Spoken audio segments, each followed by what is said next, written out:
So before we embark on the analysis, what are we hoping to understand? Well, what seems intuitively clear is that there's going to be some trade-off between the two resources of a Bloom filter. One resource is space consumption, the other resource is essentially correctness. So the more space we use, the larger number of bits, we'd hope that we'd make fewer and fewer errors. And then as we compress the table more and more, reuse bits more and more for different objects, then presumably the error rate is going to increase. So the goal of the analysis that we're about to do is to understand this trade-off precisely at a quantitative level. Once we understand the trade-off curve between these two resources, then we can ask, is there a sweet spot which gives us a useful data structure? Quite small space and quite manageable error probability. So the way we're going to proceed with the analysis will be familiar to those of you that watched the open addressing video about hash tables. So to make the mathematical analysis tractable, I'm going to make a heuristic assumption. It's a strong assumption which is really not satisfied by hash functions you would use in practice. We're going to use that assumption to derive a performance guarantee for Bloom filters. But as always in any implementation, you should check that your implementation actually is getting performance comparable to what the idealized analysis should suggest. That said, if you use a good hash function and if you have non-pathological data, the hopes, and this is borne out in many empirical studies, is that you will see performance comparable to what this heuristic analysis will suggest. So what is the heuristic assumption? Well, it's going to be, again, familiar from our hashing discussion. We're just going to assume that all the hashing is totally random. So for each choice of a hash function hi and for each possible object x, the slot, the position of the array, which the hash function gives for that object, is uniform at random, first of all, and it's independent from all other outputs of all hash functions on all objects. So the setup then is we have n bits, we have a data set, capital S, which we've inserted into our Bloom filter. Now our eventual goal is to understand the error rate, or the false positive probability. That is, the chance that an object which we haven't inserted into the Bloom filter looks as if it has been inserted into the Bloom filter. But as a preliminary step, I want to ask about the population of ones after we've inserted this dataset capital S into the Bloom filter.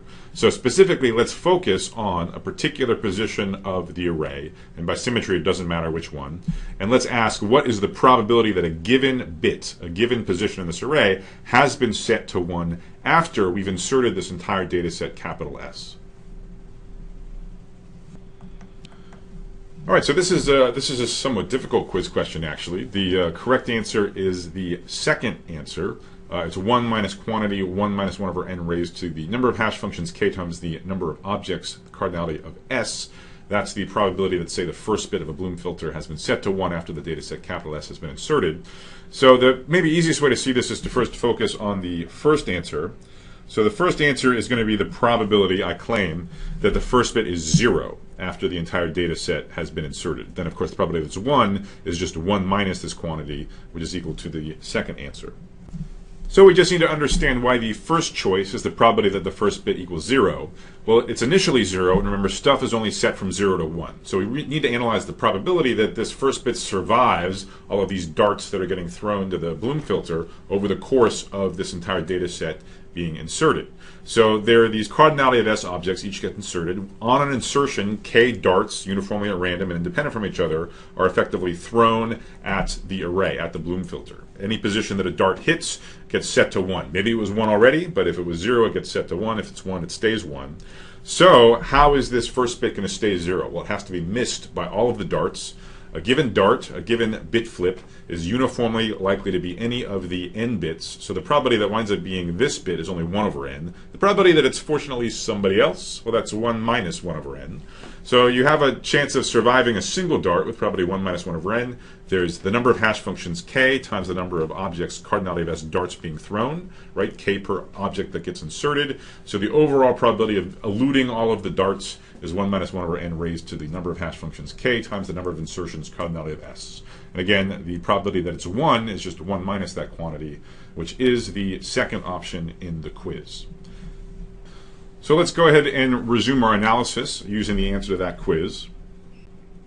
So what did we discover? We discovered the probability that a given bit is 1 minus quantity 1 minus 1 over n, where n is the number of positions raised to the number of hash functions k times the number of insertions, cardinality of S.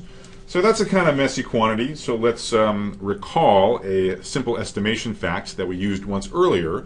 You saw this when we analyzed Kargar's contraction algorithm and the benefit of multiple repetitions of Kargar's contraction algorithm. And the trick here is to estimate a quantity that's of the form 1 plus x or 1 minus x by e to the x, or e to the minus x, as the case may be.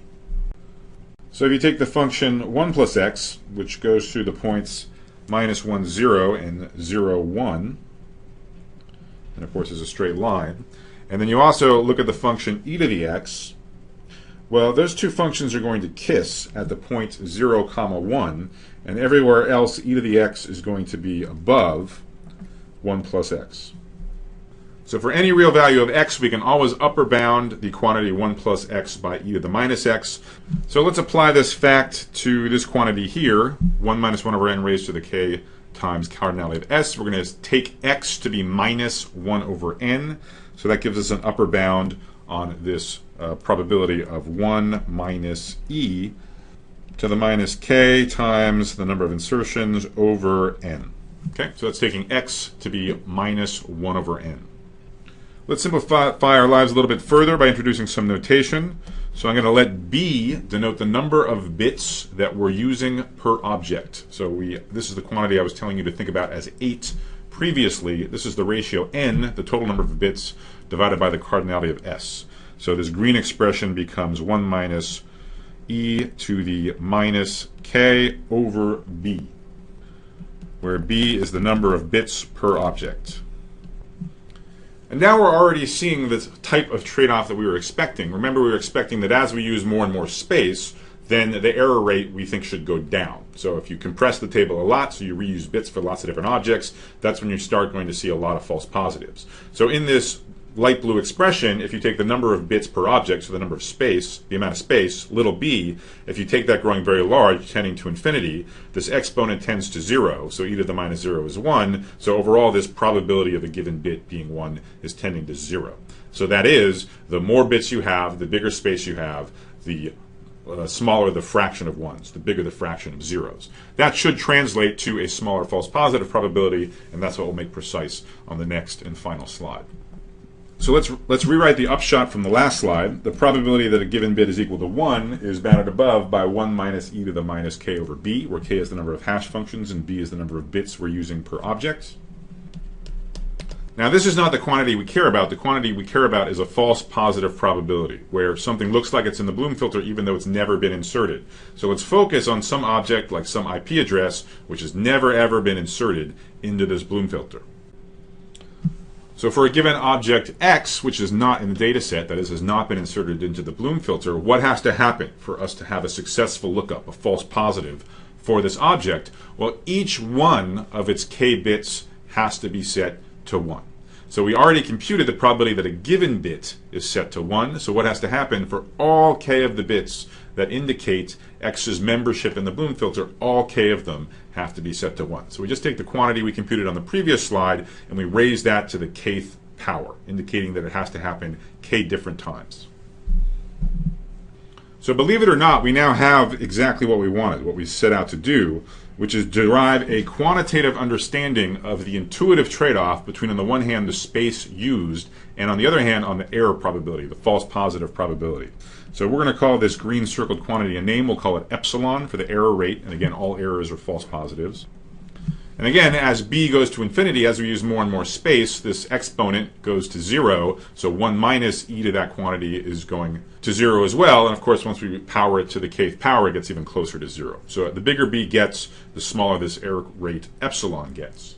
So now let's get to the punchline. So remember, the question is this data structure actually useful? Can we actually set all of the parameters in a way that we get both really usefully small space, but a tolerable error epsilon? And, of course, we wouldn't be giving this video if the answer wasn't yes. Now, one thing I've been alluding all along is, how do we set k? How do we choose the number of hash functions? I told you at the very beginning to think of k as a small constant, like 2, 3, 4, 5. And now that we have this really nice quantitative version of how the error rate and the space trade off with each other, we can answer how to set k. Namely, set k optimally. So what do I mean? Well, fix the number of bits that you're using per object, 8, 16, 24, whatever. For fixed b, you can just choose the k that minimizes this green quantity, that minimizes the error rate epsilon. So how do you minimize this quantity? Well, you do it just like you learn in calculus, and I'll leave this as an exercise for you to do in the privacy of your own home. But for fixed b, the way to get this green quantity epsilon as small as possible is to set the number of hash functions k to be roughly the natural log of 2, that's a number less than 1, notice, that's like 0.693, times b. So in other words, the number of hash functions for the optimal implementation of a Bloom filter is scaling linearly with the number of bits that you're using per object. It's about 0.693 times the bits per object. Of course, this is generally not going to be an integer, so you just pick k to be either this number rounded up or this number rounded down. But continuing the heuristic analysis, now that we know how to set k optimally to minimize the error for a given amount of space, we can plug that value of k back in and see, well, how does the space and the error rate trade off against each other? And we get a very nice answer. Specifically, we get that the error rate epsilon, this is under an optimal choice of the number of hash functions k, decreases exponentially in the number of bits that you use per object. So it's roughly 1/2 raised to the natural log of 2, or 0.693 roughly, times the number of bits per object b. But again, the key qualitative point here is to notice that epsilon is going down really quickly as you scale b. If you double the number of bits that you're allocating per object, you're squaring the error rate. And for small error rates, squaring it makes it much, much, much smaller. And of course, this is just one equation in 2 variables. If you prefer, you can solve this equation to express b, the space requirement, as a function of an error requirement. So if you know that the tolerance for false positives in your application is 1%, you can just solve this for b and figure out how many bits per object you need to allocate. And so rewriting, what you get is that the number of bits per object that you need is roughly 1.44 times the log base 2 of 1 over epsilon. So as expected, as epsilon gets smaller and smaller, you want fewer and fewer errors, the space requirements will increase. So the final question is it a useful data structure? Can you set all the parameters so that you get a really interesting space error trade-off? And the answer is totally. So let me give you an example. Let's go back to having 8 bits of storage per object, so that corresponds to b equals 8. Then what this pink formula indicates is we should use 5 or 6 hash functions. And already you have an error probability of something like 2%, which for a lot of the motivating applications we talked about is already good enough. And again, if you double the number of bits to say 16 per object, then this error probability would be really small. It would be pushing 1 in 5,000 or something like that. So to conclude, at least in this idealized analysis, which again you should check against in any real-world implementation, although empirically it is definitely achievable with well-implemented Bloom filters and non-pathological data, to get this kind of performance, even with really a ridiculously minuscule amount of space per object, much less generally than storing the object itself, you can get fast inserts, fast lookups. You do have to have false positives, but with a very controllable amount of error rates, and that's what makes Bloom filters a win in a number of applications.